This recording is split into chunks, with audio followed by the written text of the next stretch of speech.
Okay, so let's just speedy review the equations from last time.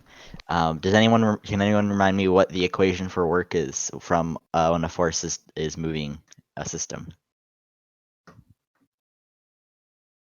Cos FD cosine theta.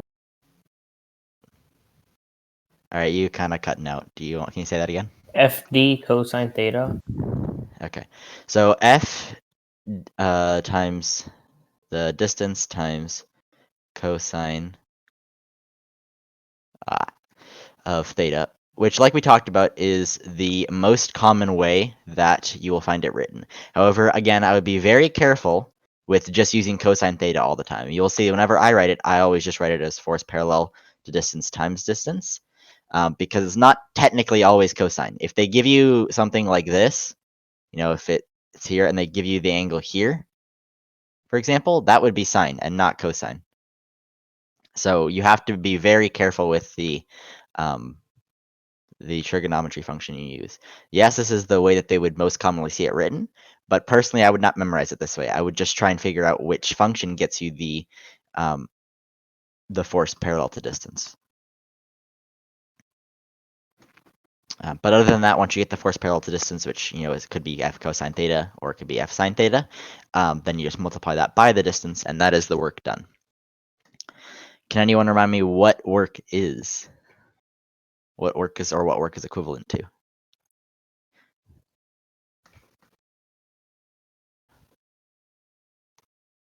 Example is like Force times distance.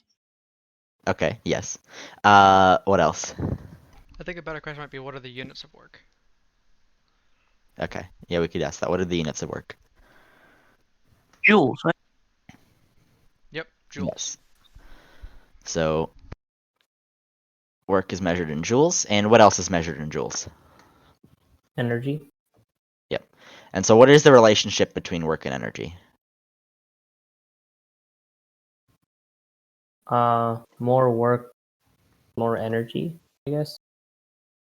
I mean, not wrong, yeah. I would say that work is equal to the change in energy. Okay. Okay. Those are the main concepts from last time. Alan, is there anything else important that we need to talk about from last time? I don't think so. That's really most of it. Okay. So now we're going to talk about kinetic energy from linear velocity. And so if we say energy, kinetic energy, is going to be equal to 1/2 mass times velocity squared.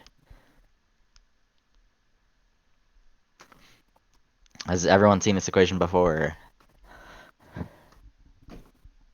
Yeah. All right, cool.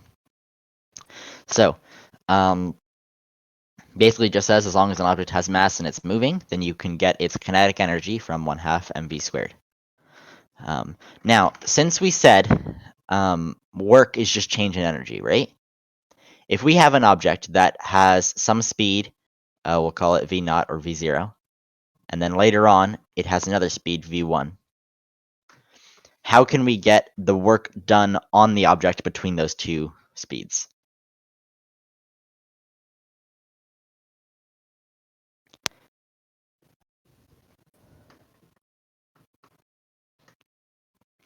So just remember, if work is equal to change in energy, you could also say that work is equal to the final energy, the energy at the end, minus the initial energy.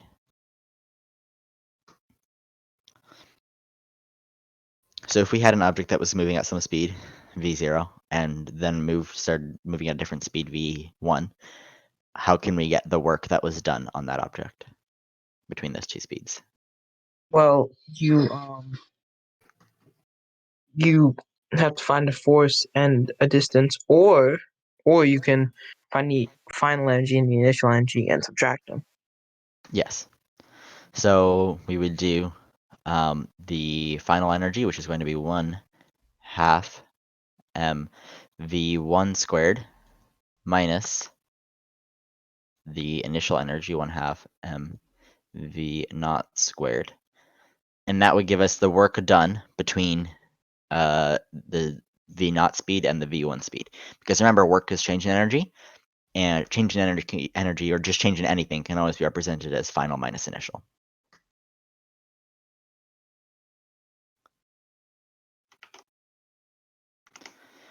And this right here is referred to as the work energy theorem.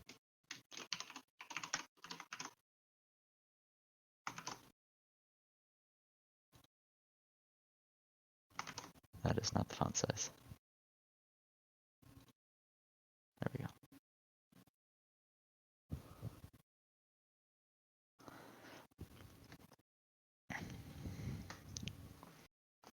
Okay, are there any questions so far?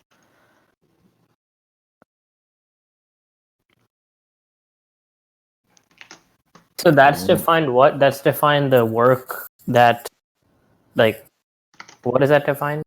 So this is telling you how to get the work done on an object if you know an initial speed and a final speed. Final velocity, rather. Okay.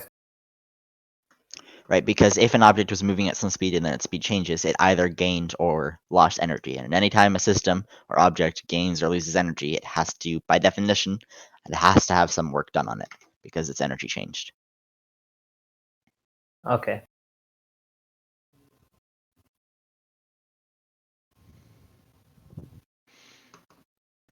Okay, so that is pretty much all we need to do before we start getting into the practice questions. One other thing, obviously we did not, or way earlier on in the tutoring, we skipped the two-dimensional motion stuff, where we split. I can't remember if we did, but I'm pretty sure we skipped the two-dimensional motion stuff to stay on track with the pacing guide. So one of the questions does relate to that. Hopefully, Mr. Florence taught you it well enough, but if there's a lot of questions about it, we'll make sure to sort of review two-dimensional motion. Alan, is there anything else that you have to say before we go to the questions? Nope, nothing from me. Okay. Let me put the link in general.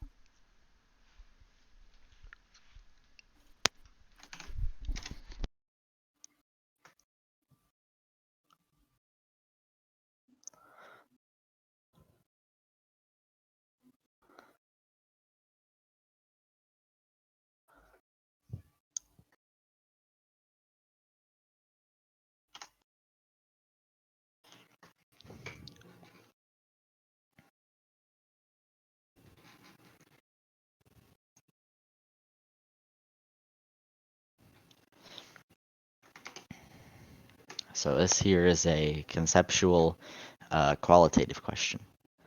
You just have to think about, what affects kinetic energy and what could gravity do to do that, to affect kinetic energy.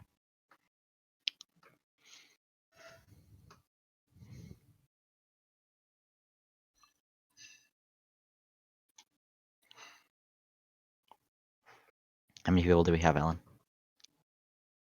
Let me check. Seems like we have 5 total. Okay.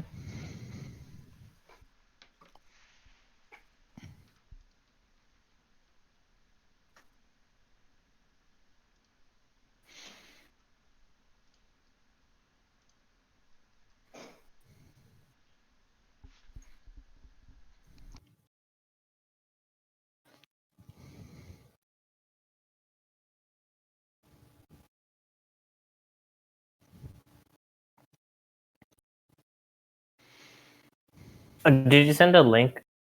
Yeah, it's in Okay. general. Yep, sorry.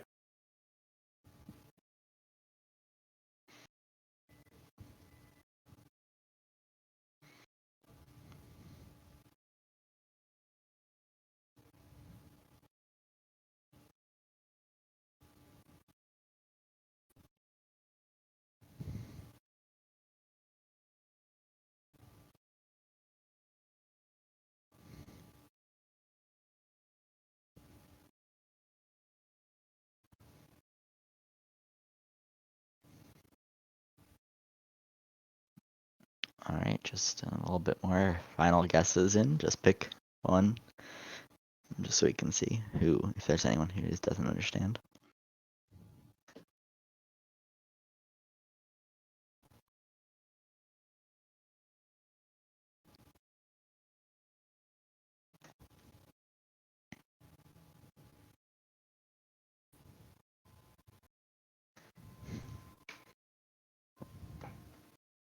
All right, looks like everyone. Okay, so most of you guys got it right. Anyone who did get it right, can you explain why it's that answer? The kinetic energy decreases when it's going up because potential energies gaining, and then while going down, it's increasing obviously because it's gaining kinetic energy. Mm-hmm. And then I wasn't too sure about the middle parts, but I was able to eliminate the choices based on the first and the third option, like the first and the third blank in the Yep. question. Yep, that's a fair way of thinking about it. And yeah, so you could relate it to if you know gravitational potential energy. You could say that the higher it is, the more gravitational potential energy it has to have. So if it's going higher and gravitational potential energy is increasing, then kinetic energy has to be decreasing. The middle part of the question, if it's saying at the upward side of the loop, it's essentially just going left and right. So it's at the same height, so gravitational potential energy wouldn't be changing.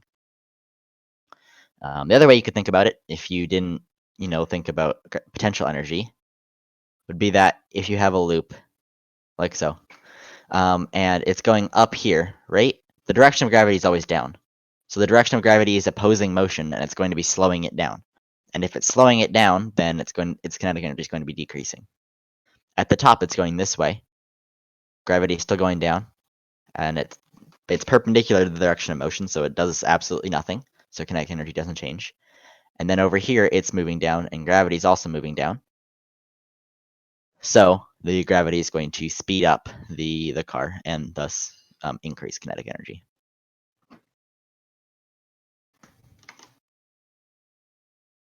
Are there any questions about how to solve that one?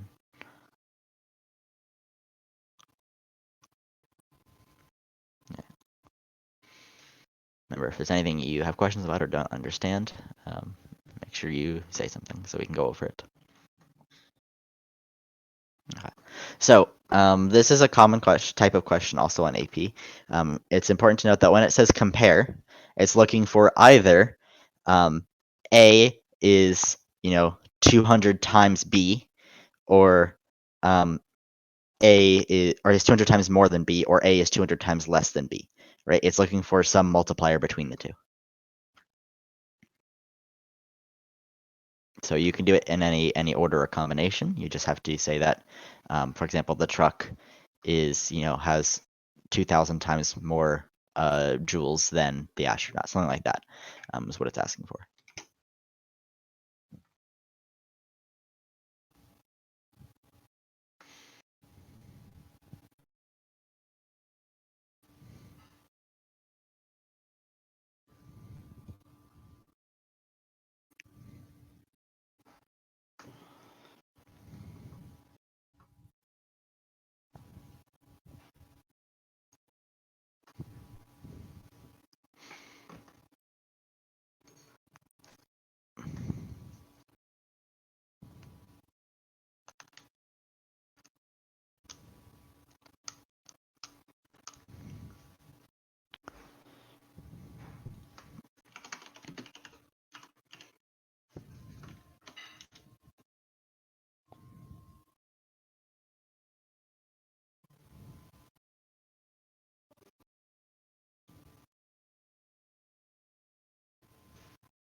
Also, make sure you pay attention to units on this question.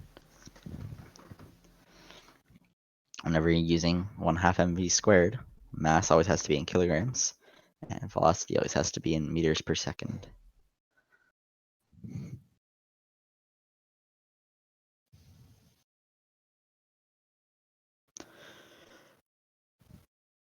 Got it.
All right, we'll give a little bit longer. I see not very many people are submitting, so just take wild guesses soon, and we'll go over it.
Alright, I think you can show results on Nathan.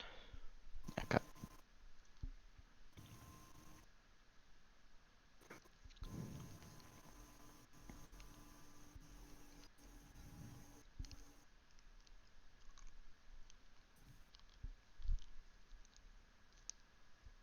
I can't see the results. Oh, you're streaming. All right. Yep. So everyone actually got it right.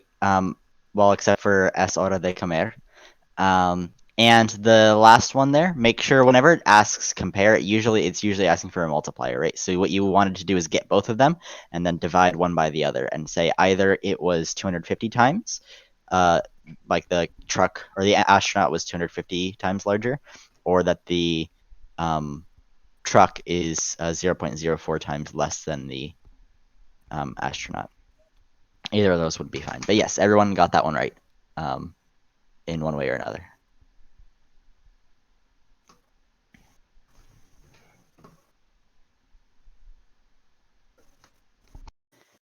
Okay, so again with this one, that's an image that doesn't show on my screen, but it should show on yours. Can everyone confirm that it does actually show on yours? Nope. Nope. Yeah, I'm not seeing it. Okay, Are did you I saying not? on Wait, I on can Poll see. Everywhere? No, Poll.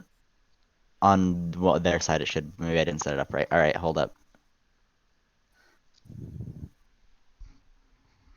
No, it should. It's there. Is it when you guys are on your side? Does it not show up like when you go to submit the question? Submit your answer. Do you not see the image?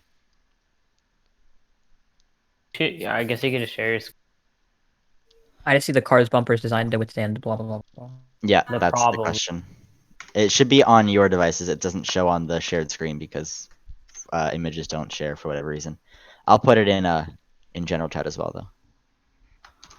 The,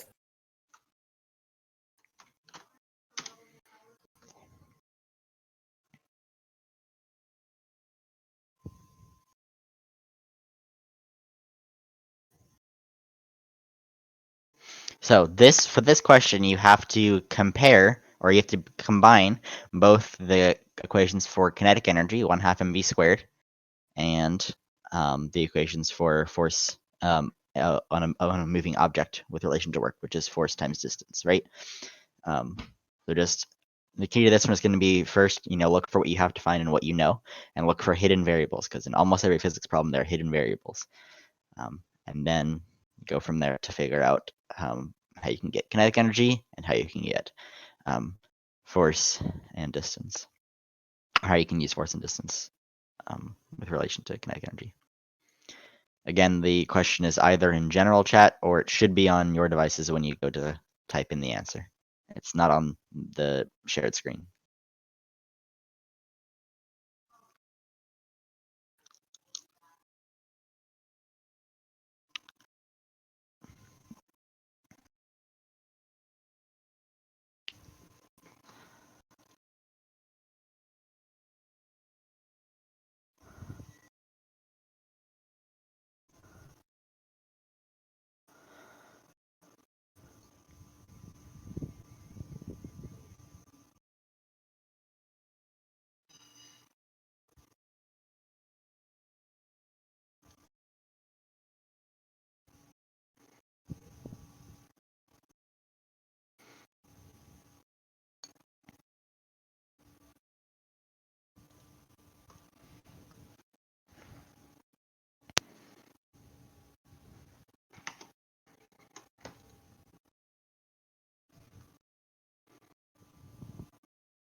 So just checking. Oh no, actually, never mind. A lot of people are submitting now.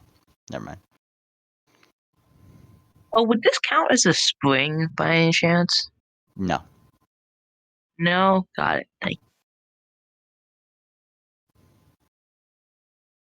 The only two things you need to know is the equation for kinetic energy from velocity, 1/2 mv squared, and the equation for work, which is change in energy from force and distance, which is just force parallel to distance times distance. What's the unit at the end? What does it ask for again? Velocity, I think. Or no, average force, so newtons, sorry. The units at the end should be newtons. Okay.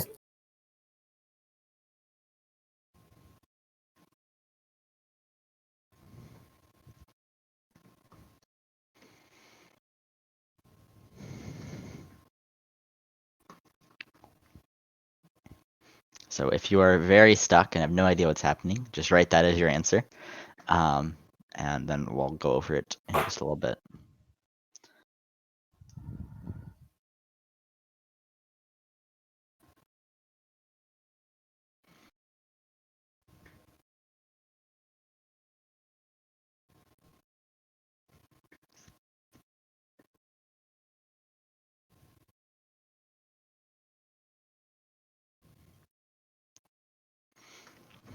Okay. Let's see.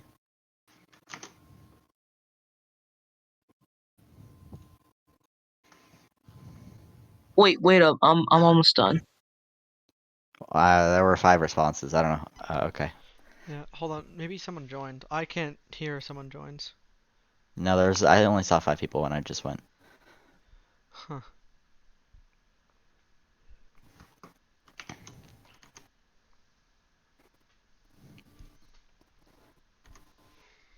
Okay. So the correct answer was 2.8 times 10 to the third newtons. So we did have a couple people get that. So let's go ahead and go over it.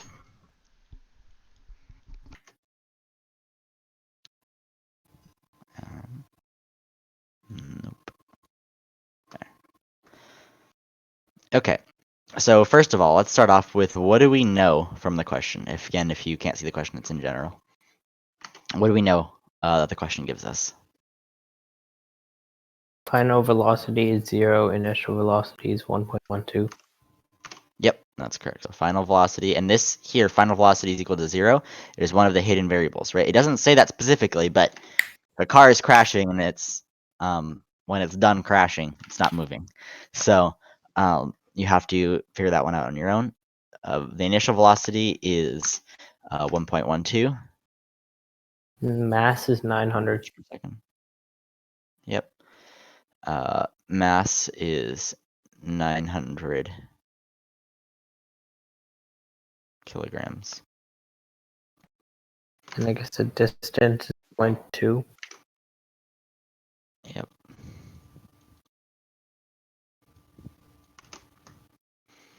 Okay. So, what we need to do to figure this problem out is we first need to figure out how much energy, if we know that the car stopped, we need to know how much energy the car needed to dissipate, or how much work needed to be done by the other car, I guess, to stop the car in that time, right? So what we could say, remember, we said that work is equal to change in energy, which is the same as the final energy minus the initial energy, right? Can anyone tell me what the final energy will be without any equations? Just looking at what we have here. What is the final energy going to be? 0. 0. And why is that? Because you don't have a velocity, so it's just gonna all cancel out basically. Yep. When you're not moving, you don't have any kinetic energy. So the energy for this problem at the end is 0. So it's just going to be 0 minus the initial energy, or just negative the initial energy. How can we find the initial energy? 1/2 mv squared. Yep, so if we did negative 1/2, mass is 900. And then v squared is going to be 1.12 squared. That comes out to, can anyone who got it right let me know what that comes out to? Actually, I'll just do it. I got it. I got 564 for Yep, it. I'm not sure that's if I'm. Yeah, I just did it on my calculator. That is correct. So 564.48. And what's the units here? Does anyone know what the units for this number is? Joules? Yep, joules. So now we know, and again, this is negative. So now we know that the other car in this crash did 564.48 joules on the bumper. So now if we know that, we know that this is the work done. We want to figure out the force, and I have the negative in here, technically speaking, because we're just going to deal with absolute value of distance. We don't really need the negative, but in some problems you would need to keep the negative. So just a lot of times, interpret the question and see if you need to worry about negatives or if you can just keep it. But in this case, because it's not going to ask us for, we're not given like a negative distance or anything like that, we can ignore negatives. But we need to take our work and compare it to distance and what the problem is asking for, the force done on the bumper for that distance. So what else is equal to work that we can use?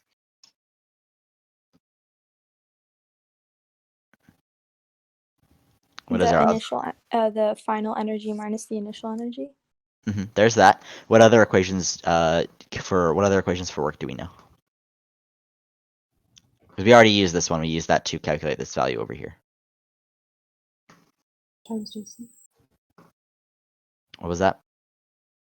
Like force times distance. Yep, force times distance.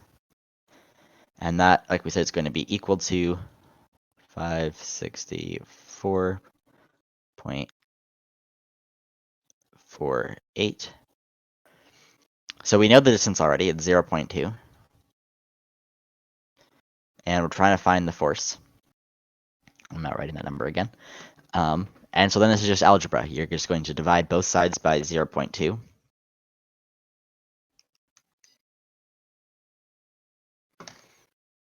And when you do that, you should get force is equal to 2822.4 newtons.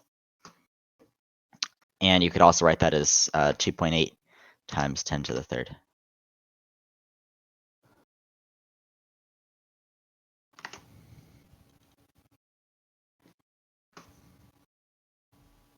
Why did you multiply by 0.2? Because No, I divided by 0.2. But why? So let me pull back up the thing. I just moved it. I got the answer wrong because I multiplied it instead Right. of So dividing.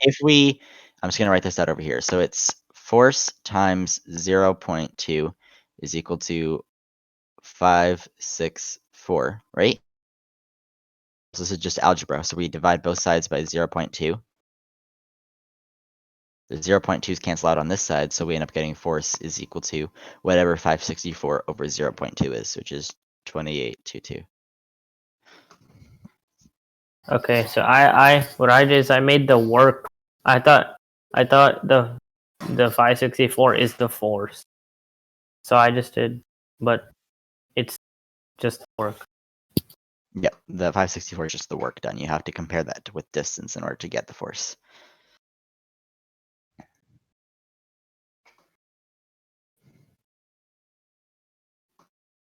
Anyone have any questions about this problem or anything else we've done so far?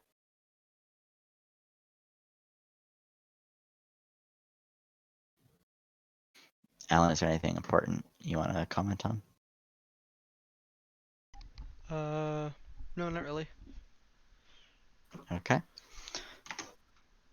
And then the last question for right now is potato cannon.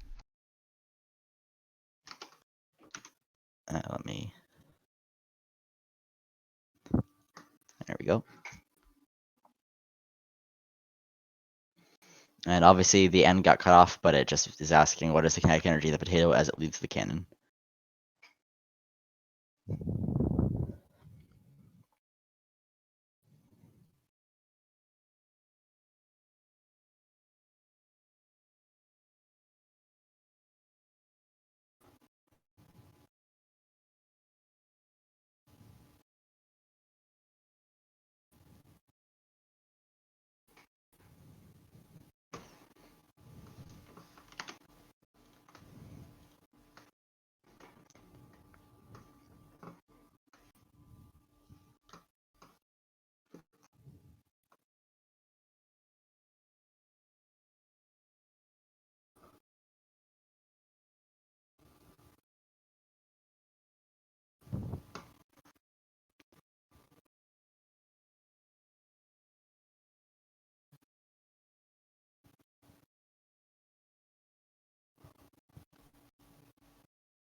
So just a reminder for this question, gravity is a thing that exists.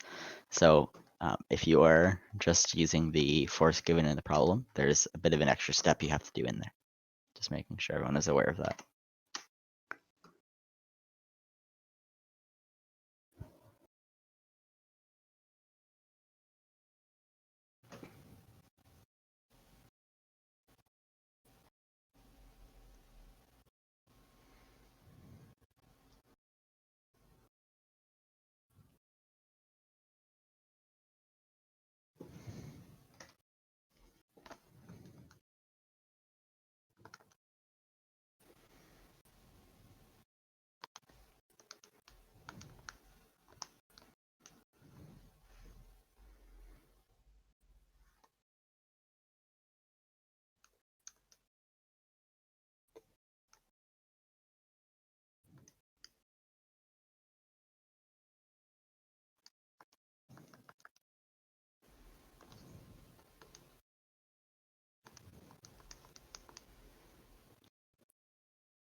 Oh, okay.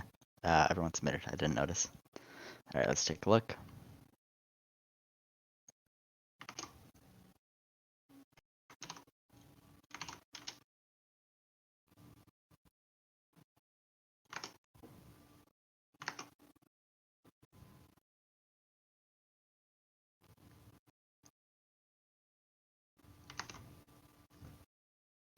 Okay.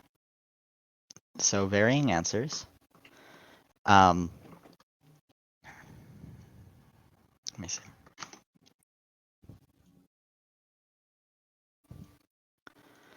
So, if anyone wants to say if the person who got 52.8 wants to explain how they got 52.8, or if you want to reveal who you are and say how they got it, please do. Otherwise, we'll go over it.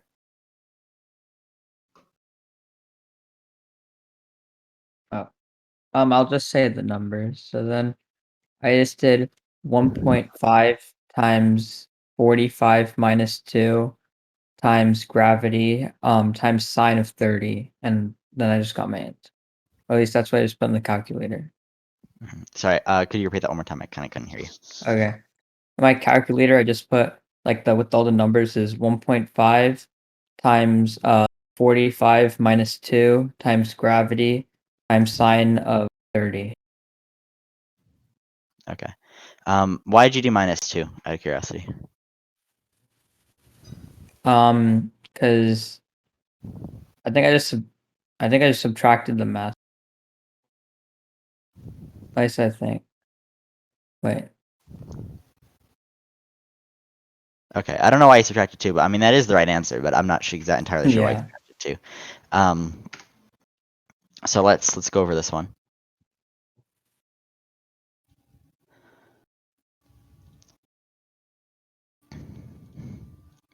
So the question says we have a cannon that is angled with 30 degrees above the horizontal. Sorry, I have to keep tapping out when I do this.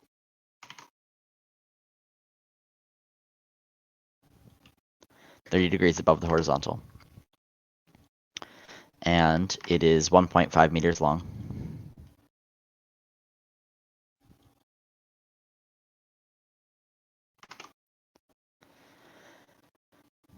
And it exerts 45 newtons of force on the potato.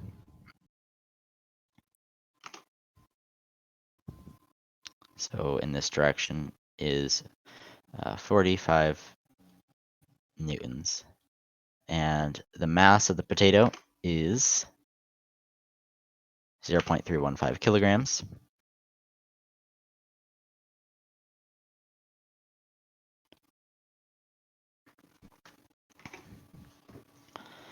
So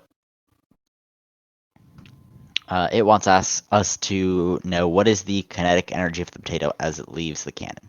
So in order to do that, we need to figure out what the net force on the potato is while it's in the cannon. So remember, there are really two forces acting on the potato.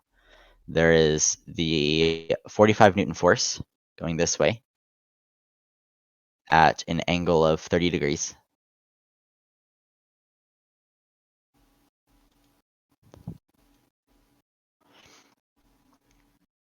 And we have the gravity force just going this way, which is just going to be mg.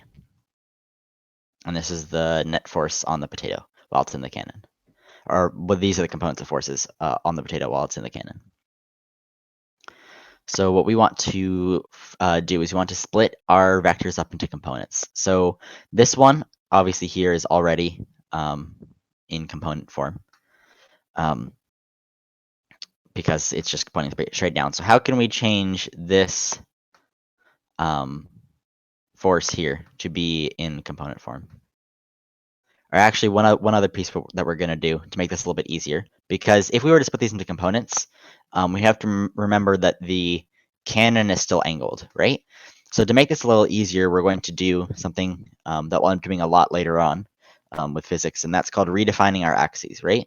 Because normally we have, this is the y-axis here, and this is the x-axis.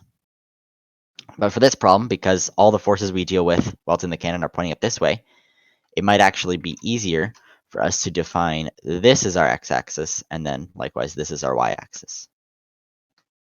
So you could do it this way here as I've drawn it out.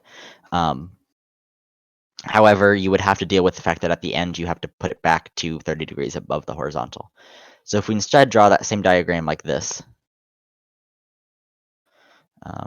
45 newtons, and instead gravity is going this way with 30 degrees here. I can't write.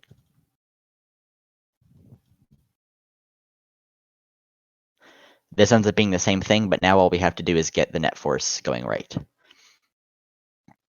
Does anyone have any questions about how I redefine the axes here and how these two things are the same, are equivalent? I have a question on why you did that in the first place. So the reason is, and like, have you guys done box and ramp problems before, or has he not done that yet? We've done that. Okay, so whenever like all of the forces in your problem fall along one axis, right? It is usually beneficial to redefine your axis this way, because if you do it this way and you solve for components, you're going to end up getting your final vector in one of these directions, either, you know, down, left, right, or up, right? But that's actually wrong because the cannon is pointed 30 degrees. So the net force, or the direction of motion in the net force, is going to be that way, in the direction of the cannon shooting it. So you would instead, if you got your final answer, you'd have to do an extra step of knowing the angle and getting another component out of the vector. And so you could solve it this way. There's no problem with that. But it's one less step if you just redefine your axes at the beginning. Okay. So if you ever want to know when you should redefine your axes, it's just when all of your forces in your problem, or most of your forces in the problem, follow along an axis that isn't the regular x and y. You can always solve a problem without redefining your axes. It still works. It just usually involves more steps. I think I figured out why I subtracted the two. I was just looking at. I think I just subtracted the energy gained through gravitational potential energy for some reason. It ended up working. Yeah, okay, if that's what you did, that would probably work. But so mg, that's the gravitational force. That's going to be 0.315 times 10. So the gravitational force is 3.15 newtons. So then we need to split this up into components. This has a component that's going this way, and it has a component that's going this way. How do we get the gravitational component that is going this way? Or not the direction that I pointed the arrow, just the one that's going that way. Does anyone know how we would get that component?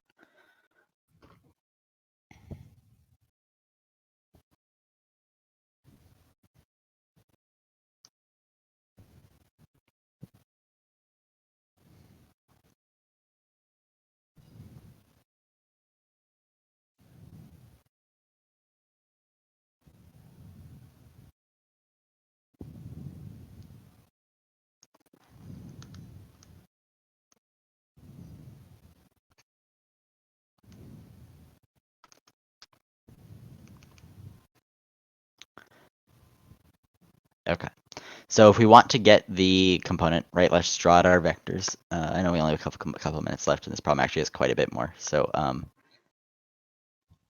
don't know, but let's just talk about this at the very least. So we have our vector, and we're going to draw it as a triangle. Here and here. And our angle over here is 30 degrees. And we want to get this part of the triangle here. So this is what we would say is opposite to the angle. So, and we know this was mg, which was 3.15.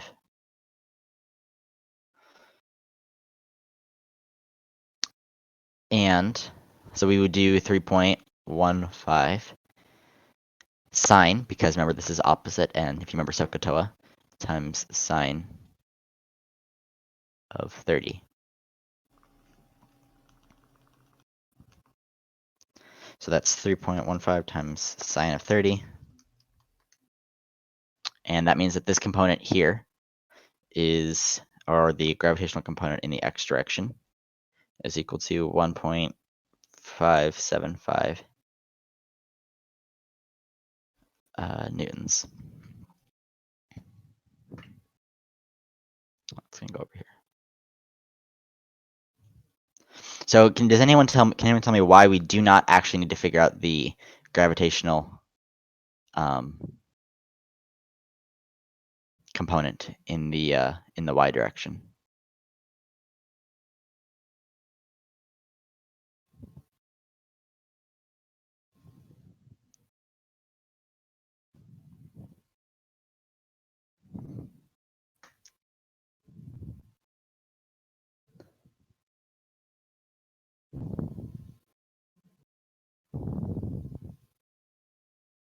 Is it always 9.8? Well, no, because remember we redefined our axes. The reason why is because this is perpendicular to motion, right? Remember, motion is going to be this way. This is going this way. So this does absolutely no work on the system, right? We don't actually need to figure that one out. This problem has a couple more steps to it, and it's 7:30.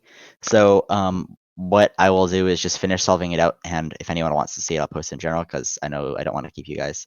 And I know someone said earlier that they have a lot, that you guys have a lot today, or maybe it was just that one person. I really don't know. But I will finish solving this out and post it in general, or you can stay here if you want to see it. Otherwise, that's the end for right now. Bye, Bill.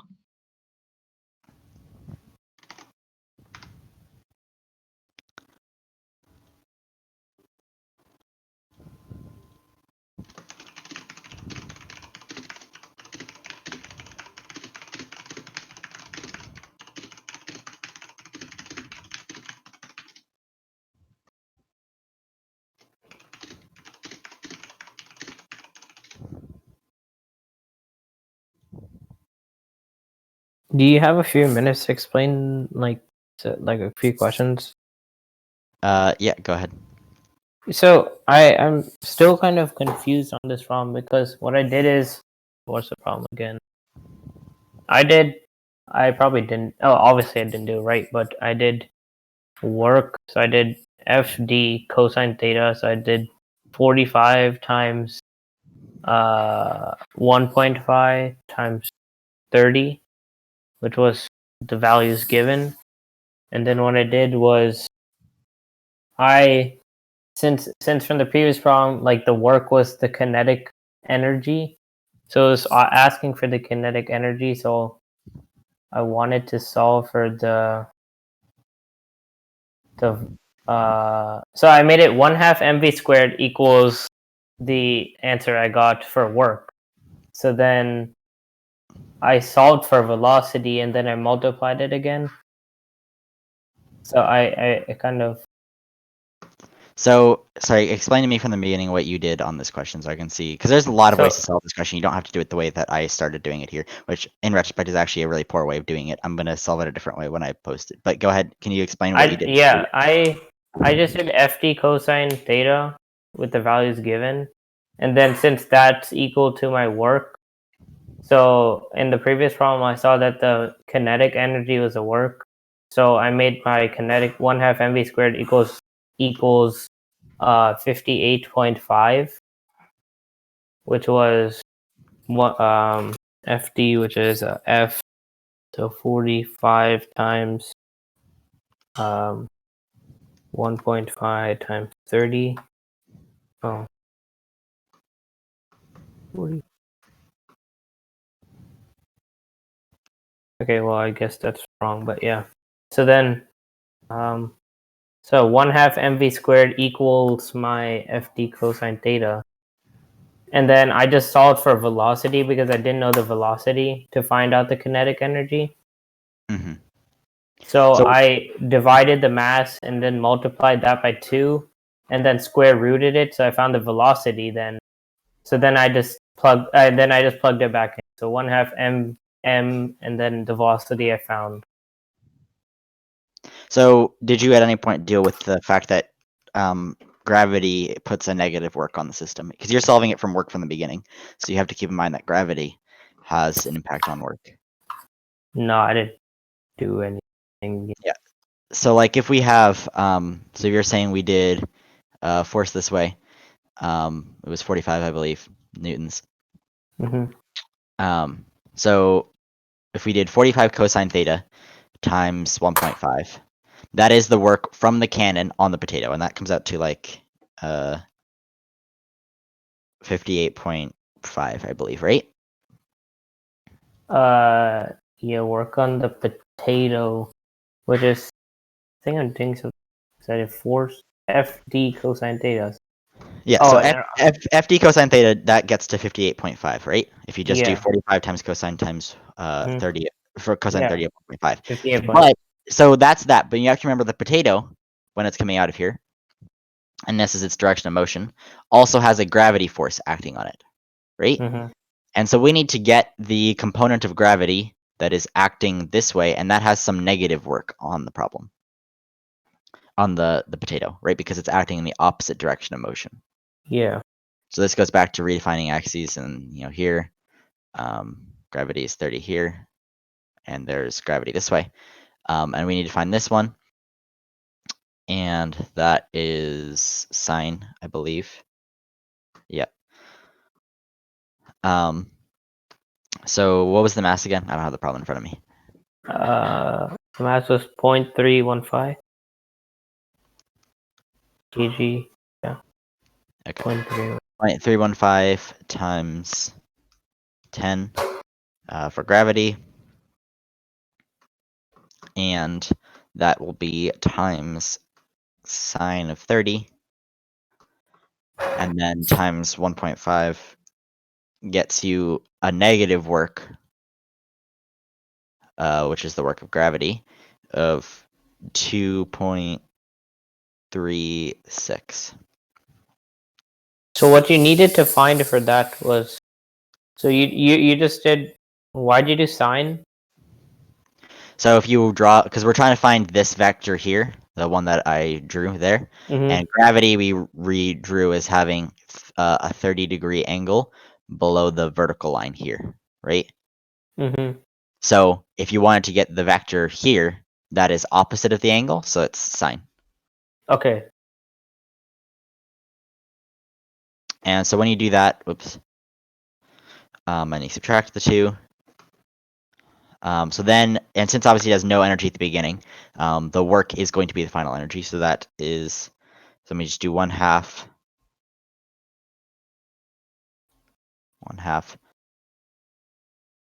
mv squared is equal to the difference between the two, so 58.5 minus 2.36, which is 56.14.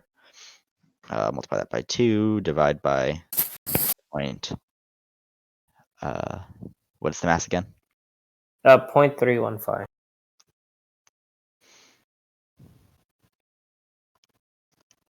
And square root both sides. And that is actually not the right answer. Let me think about it for a second.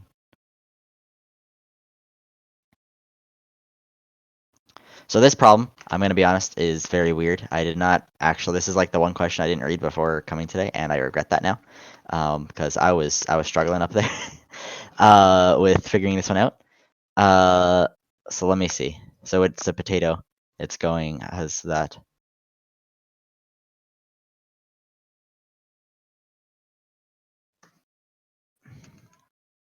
$56.14 divided by 0.315 times 2.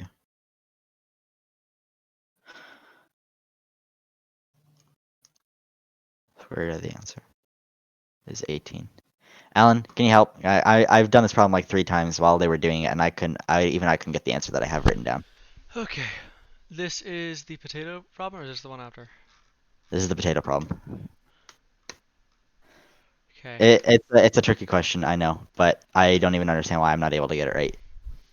Alright, well, where's my calculator? There it is. Okay. Energy of the potato as it leaves the potato cannon.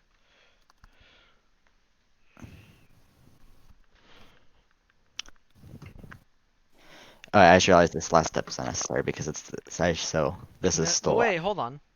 yeah, it's not asking for velocity. But even if I didn't do this, I don't know why I did this velocity part. It's not asking for that. But even if I do that, it's still not the right answer. That gets like 56.14, So which part should be 1 or 50. part 2? Like the. Oh no, I see it. It just asks what is the kinetic energy. So couldn't you just do 45 times 1.5? Shouldn't that give you the right No, answer? no, because gravity. Ah. So that's so you do 45. Who do you do minus 9.8?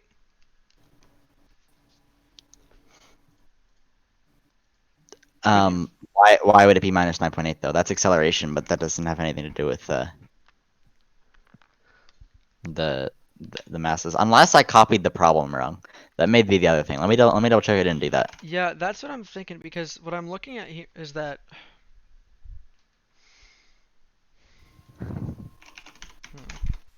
Because like I said, I was doing it for a while and then I was like, why am I getting the wrong answer? Because I don't think I'm doing anything wrong. Let me check if I just copied it wrong.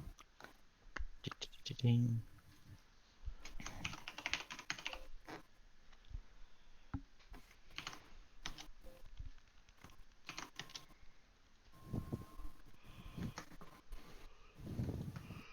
who you got it from because this doesn't make sense to me reading through it.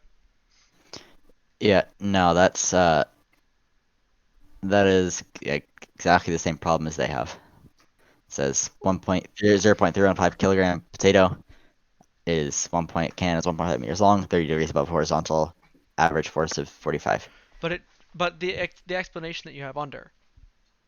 Is not mine. It's just the explanation of the question. And oh wait, that is the wrong explanation. What the heck? Yeah, no, that's what I was gonna say. That looks like the wrong explanation. Because you wouldn't just subtract 9.8. You couldn't. You'd have to subtract. You have to get the resultant force and then do that. Yeah.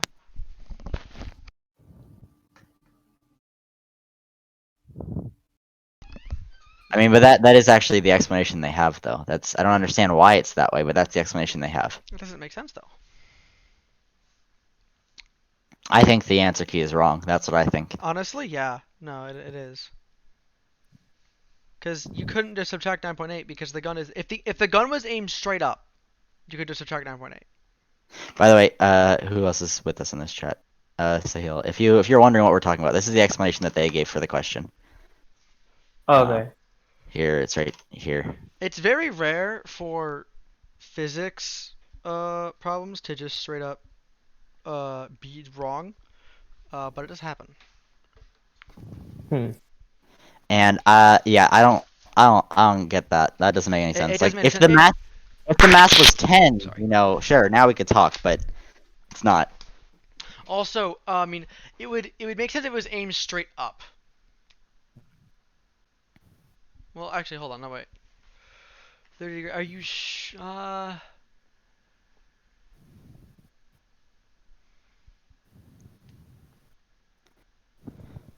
You know, component payload of the cannon 9.8. It's saying 9.8. All right, hold on. Let's do it this way, right? Axes. This 45 It's not 45. newtons, and Oh, okay. 30 degrees, Okay. right? Okay. Gravity down is what? What's the mass again? I keep forgetting. 0.315. 0.3. Yeah, so 3.15. No, 0.315. Oh, I know, kilograms. newtons Oh, total. no, no. 3.15 newtons. All right, split up into components. So this force over here is 45 times sine 30. So that's going to be an upward force. We have potato. Upward force of 22.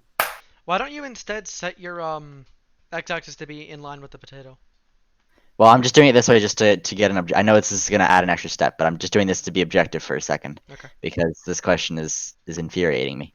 All right, upward force of 22.5, right? Because it's 45 sine theta.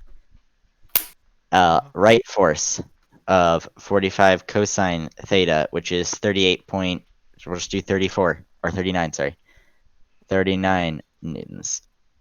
Gravity downward is 3.18, right? Okay. Then final upward force is 22.15 minus 3.18. That's 19.32. Right force is still 39 newtons. All right, magnitude of force is squared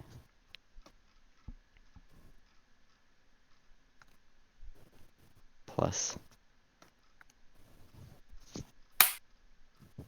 not squared square root 43.5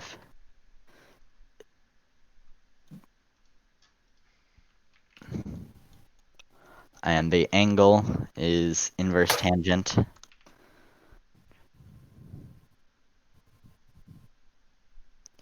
of the 19 number over the 39. Right? Everything I did there, is everything I did there correct so far?